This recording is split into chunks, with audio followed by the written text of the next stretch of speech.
Hey guys, how's it going? Good. Good, how are you? Mary, how's the B&B doing? It looks different. It's the same. Really? Hey, look, it's your dog, Mary. Hi everyone, I'm back from holiday. It's nice to have had a break, so we're back to square one. Anyway, I'm so sorry for that. My reviews are running a bit late. I'll try and catch up with them as much as I can, as soon as I can. Anyway, we're starting off with Sister Wives. It's the audacity for Cody, after all this negative things he said about these women, to turn around and try and be cordial with them doesn't make sense. It really doesn't make sense. He said some of the meanest things about them, and then to try and pretend like, oh, I've been nice to them and they are, ignoring me. No, he thought he could continue to play Mary as he did until she left the family. And he tried to keep her sweet by helping her with the move. And I think he thought as long as he was in her good books, he would be fine. And so the idea that Mary is sitting there blank faced as though she doesn't know him from Adam is shocking for him. And then the audacity for Robin to make out that she's still interested in polygamy. I don't think she wants polygamy. I think she would prefer polygamy if the other woman was older and if Cody wasn't going to turn on her the way he did the OG3. But anyway, I digress. Hey there, thanks for stopping by, to girl Valerie. Welcome to my channel. If you're new here, don't forget to subscribe, click the like button, turn on the notification bell for when I upload new videos, and definitely leave a comment. In this episode, I'll be reviewing Sister Wives, Season 20, Episode 6. So we pick up with Cody and Robin. Obviously, they have moved into their house and they are sort of trying to sort of make it a home. You have Cody talking to Robin about the fact that Coyote Pass, they have interest in the property. Someone is making an offer. And so he says, he's had positive feedback from the person. Robin is struggling to let go of the property. And it's like Robin likes the property because it's a source of income for her, and she's hoping to wear out the OG3 or the OG2, and because they're not being worn out, she is trying to make it seem like, oh, I didn't want to sell it, they forced my hand, I really like this property. No, you didn't.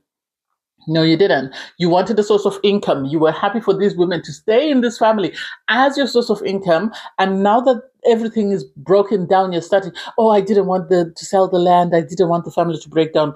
No, you did. You did. The only reason why Cody is now interested in selling this property is he's trying to fulfill Robin's wish of moving into the new Cottage. It's no longer McMansion, it's now Cottage. And this is why he's trying to sort of get this property sold as fast as he can. We have David and Christine. They go on a date.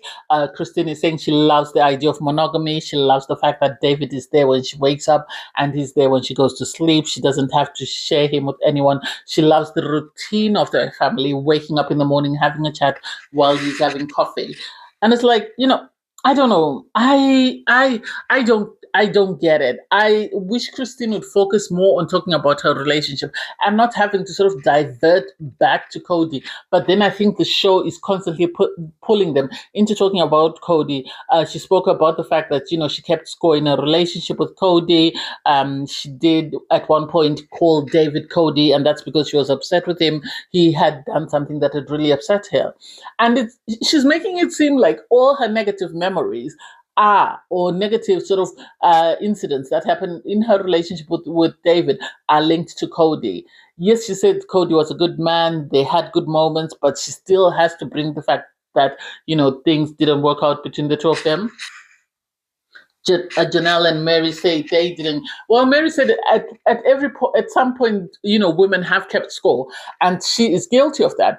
And Janelle is saying she hasn't kept score because she was too busy. I don't think so. Janelle's children kept score because there were times they complained that why is Mary getting an equal amount of the money when she only has one child, or why is she getting an equal property when she only has one child? So as much as Janelle is saying she didn't keep score, her children did. We have to own up to that they did.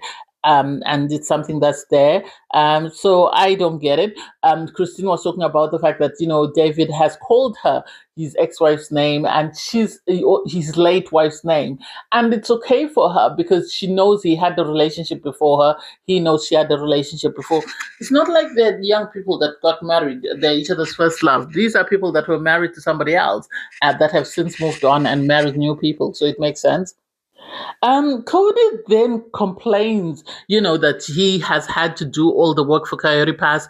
These women really want him to do all the work, and yet he has, had to clean Coyote Pass. He's had to cut the trees. He's had to, get offers on the property. And it's like, you were holding on to McMansion and you were holding on to Coyote Pass. Your name was on all four property deeds. So the idea that you expected these women to come out and clear land that their name was not on doesn't make sense. The idea that you expected these women to come and clear out rubbish that wasn't theirs doesn't make sense. Janelle is saying that she offered to pay for someone to do it, but Cody was reluctant for that. And so the idea that he's playing victim, I really don't get it, and I really don't buy it.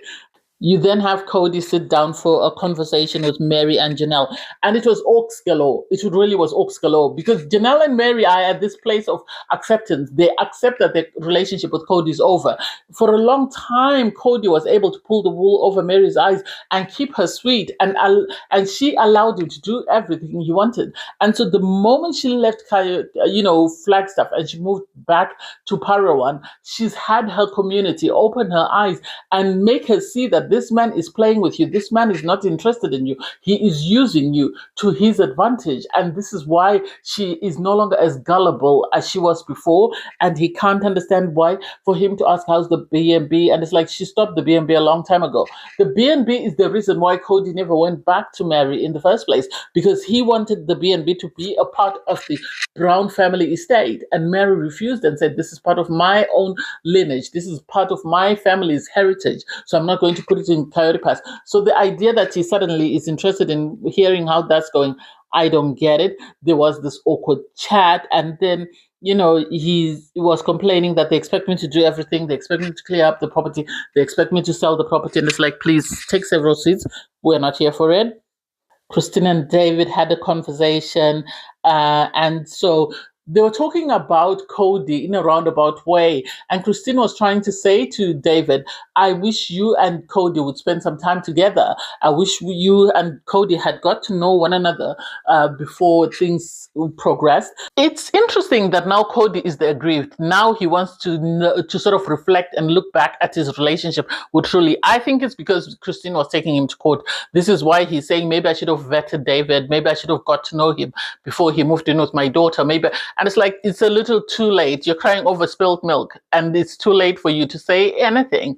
All you can do is try and build the connection with David in hopes that you can bridge the gap that's there, as he is a man that's raising your daughter, and you are aware that she's growing up in David's household.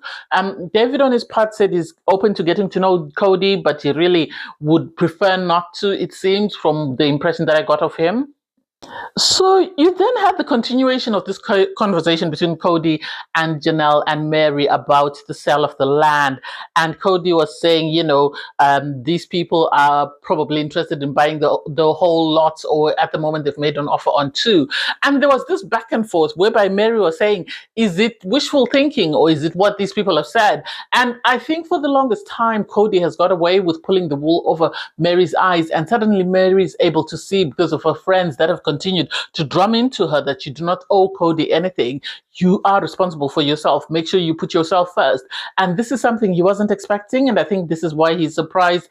They were talking about sorting out the paperwork, and Mary was saying her lawyers have looked through everything. And I'm happy that Mary had Janelle and also had her friends. I feel like Janelle sort of hooked her sort of carriage to Mary, because she knew that Mary had previously been legally married to Cody, and she stood a better ground going at Cody as the two of them than going on her own. That's the impression that I got. I think if it wasn't for that, I am not too sure that Janelle would have really sort of roped Mary into this, let's attack Cody from both sides.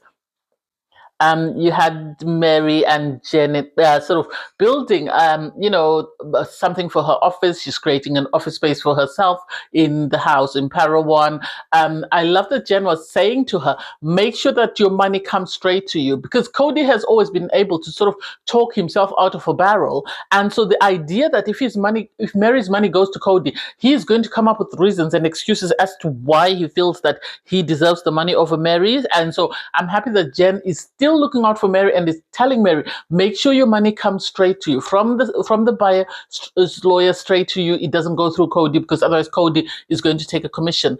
I'm really sad though that you had Janelle having a conversation with Maddie, and she was saying she doesn't think she's going to get her money from McMansion. Cody owns up to the fact that yes, Janelle gave him money, but then he's saying, but I paid her back. And it's like, if you paid her back, why is she saying it might be considered as a gift? Make it make sense. I don't get it, and I don't understand why the women didn't get their money back once that property was sold. Cody was able to put Robin's needs first above these two women, and she is still benefiting, even though she came into the family with nothing.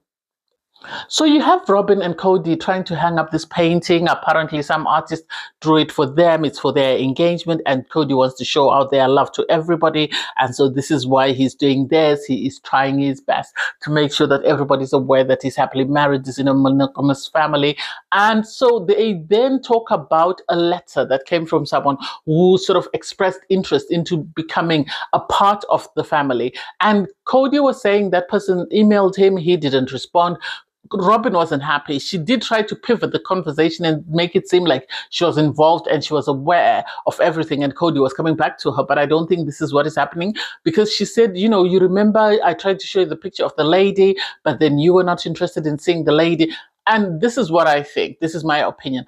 I have a feeling that Robin was okay with coming into the family via Cody and pretending that Mary introduced her so that she could come in smoothly. She was happy to be the youngest wife in the marriage. Now that she is not the youngest wife, now that suddenly, you know, Cody has had somebody else younger than her express interest in coming to the family, she knows it's only a matter of time because before tables are turned. And this is why Robin is trying to make it clear that, you know, I am happy with how we are. I've got very bitter memories of polygamy. I'm very anxious about it. I really don't want to be a part of it. And so I don't know whether they'll ever bring anyone into the family. I think the only way they'll bring someone in is if financially it benefits Robin. That's how someone will come in. At this point, I don't see them bringing anyone unless financially it benefits Robin. That's the impression that I get. But anyway, thanks guys for watching. Please don't forget to like, share, comment, and subscribe. Click on the link in my video to watch my review from episode 5. Bye guys.